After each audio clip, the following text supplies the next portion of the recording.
Yaxşı dost. Biri var idi, biri yox idi. Meşədə kiçik bir dovşan var idi. Bu dovşan çox qorxaq idi və hər şeydən hürkürdü. Bir gün o qərara gəldi ki, özünə güclü bir dost tapsın. Dovşan meşədə 2 saat gəzdikdən sonra bir filə rast gəldi. Dovşan filə dedi ki, gəl mənimlə dost ol və mənə arxa dur. Fil razılaşdı və onlar birlikdə meşənin dərinliyinə tərəf getdilər.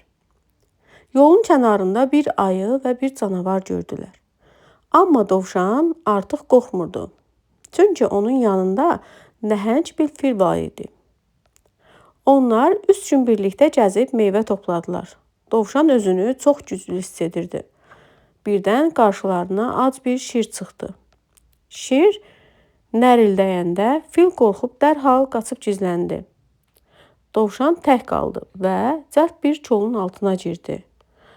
O, orada 10 dəqiqə titrəyərək gözlədi. Şir uzaqlaşdıqdan sonra dovşan başa düşdü ki, filin gücü qorxusuna qalib gələ bilmədi.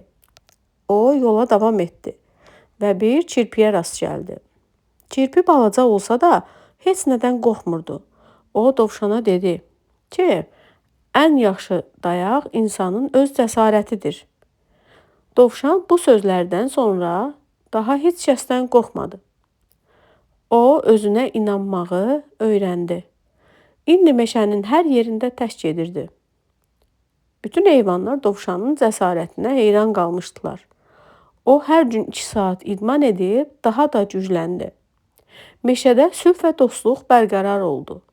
Dovşan artıq meşənin ən cəsur sakini sayılırdı. Hər kəs onunla dost olmaq istəyirdi.